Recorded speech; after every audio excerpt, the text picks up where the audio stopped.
Hi, I'm Iyare and this is Fantastic Realm. The last few weeks have been dominated by the big boys, but the independents strike back this week with new books from Jeff Lemire. There's a new issue of Chew and a brand new issue of The Boys, all out this week. Stick around.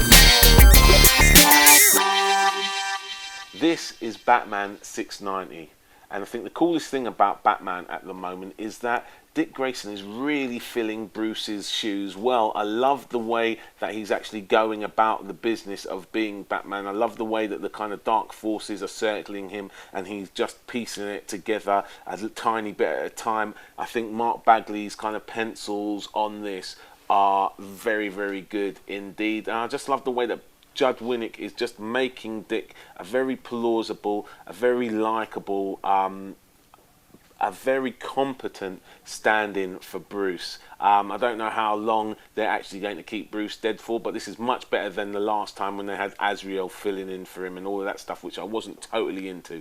This, I think, is pretty darn cool at the moment. Batman 690 out this week.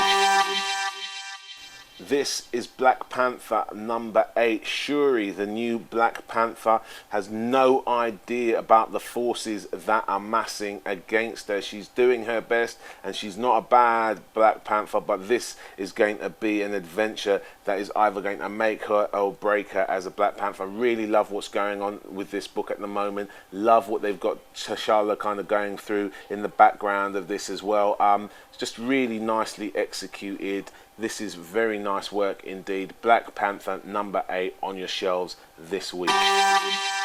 The Mighty continues in this issue number 8. Just been taking a real kind of freaky, sinister turn, this book, and Cole is really starting to kind of wake up to the kind of sinister side of Alpha One. It's just a beautifully realised book, a really kind of intriguing script, and a book that I kind of look out for every month. So if you haven't been following it, it's certainly worth jumping aboard, though you may need to get a few back issues to help get you up to speed. This is issue number 8 of The Mighty, out this week. This is Ultimate Spider-Man number 2. If you're not up to speed with this, essentially this is all of the kind of classic Spider-Man elements given a little bit of a kind of reshuffle by Brian Michael Bendis. This is just really nice kind of classic Spidey storytelling with all of the kind of classic teeny sort of elements to it.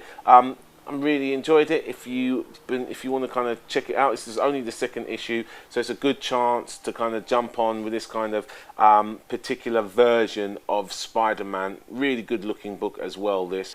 Ultimate Spider-Man number 2, hitting your shelves this week.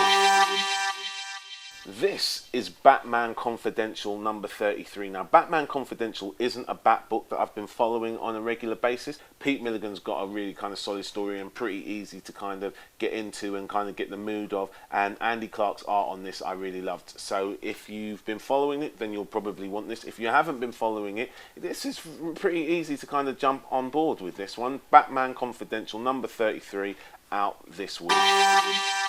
This is Sweet Tooth number 1. Having recently read Essex County, which I will get a review of into this show as soon as I can manage, I was very, very keen to check out this book. The character in this book, Gus, the little boy with the antlers and the taste for all things sweet, it's just really an intriguing start to the book. I have no idea where this is going. Is it going to be a kind of a psychological kind of a horror story? Is it going to take a weird kind of superhero twist? Is it going to be a kind of a character driven thing? It's hard to tell from this first issue, but it is just an intriguing start and an intriguing premise, and I'm really keen to kind of see where this one goes. And at this price, $1, 70 pence, just like the man in RoboCop said, I'd buy that for $1. Jeff Lemire's Sweet Tooth number 1, out this week.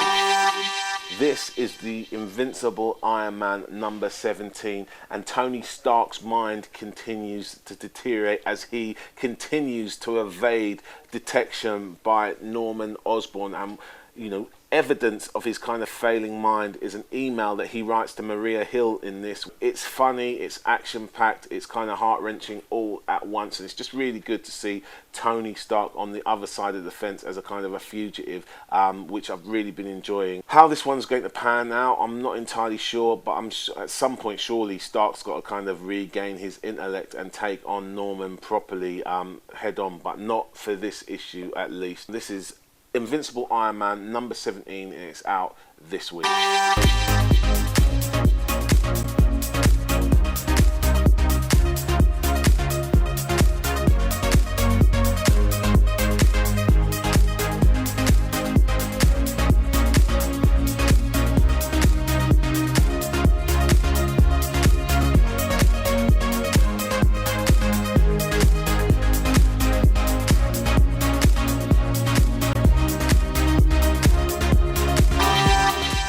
This is The Boys issue number 34. Now, Garth Ennis maintains that hardcore, ass-kicking vibe that he's established in this series, but this way, Derek Robertson gives way to Carlos Ezquerra on the art chores. Carlos Ezquerra is one of my favourite all-time comic book artists. He did major work on 2000 AD back in the day on Judge Dredd. Really classic artist, this guy, and making this one of my favorite issues of this book ever, just because I love Carlos Ezquerra's art style.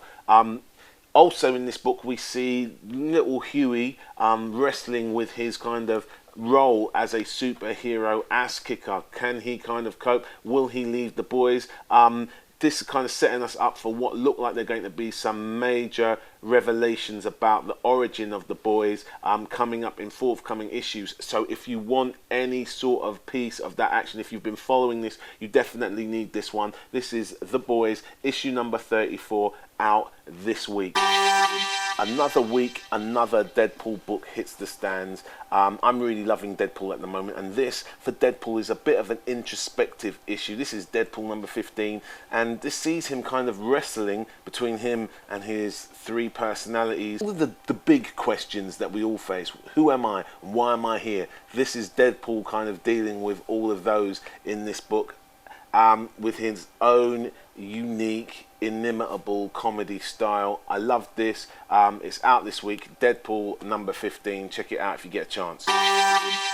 This is Chew number 4. This is very quickly becoming one of my favourite new series. Rob Guillory does beautiful art on this book, and I just love the story of a sebopathic detective, i.e. he gets psychic images from the things that he tastes, and he lives in a world, and talk about your kind of post-apocalyptic scenarios. He lives in a world where chicken is illegal. That's probably my worst personal nightmare. I absolutely love this book. There's so much going on here, and I think at the end of this year, end of 2009, we'll be talking about Chew as one of the most significant new books to come out this year. Absolutely love this series. If you haven't already kind of jumped on board with this one, beg, borrow, steal the back issues, whatever you have to do, get involved in Chew. This is issue number 4. It's out this week. Ed Brubaker, the crime master, returns this month with this Incognito number 6. All I can say, frankly, is wow. Between him and Sean Phillips, they just turn out such quality books. This one gives us some real revelations about where Zach comes from, where the Overkill brothers come from, and how Zach's going to reconcile his new kind of feelings about what he is and where his place in the world is. I absolutely loved this issue of this book. It's certainly worth checking out if you haven't been doing so far. This is Incognito, issue number 6, on your stands this week. That's pretty much all we've got time for this week. Our year anniversary is approaching really quickly. We're going to be launching a really good competition where you'll be able to enter and win some really cool prizes. So stick around and keep looking for more details of that on the show. In the meantime, I'd really love you to kind of support the people that allow us to bring you this show each week, right? So we get our comics from Fantastic Realm, and we get these fabulous t-shirts from Urban Species. So if you love this show, show some love to those guys. And in the meantime, keep sending us your comments, keep sending us your questions, keep rating us, and if you're feeling the show, let somebody know. We'll catch you up next week. Peace.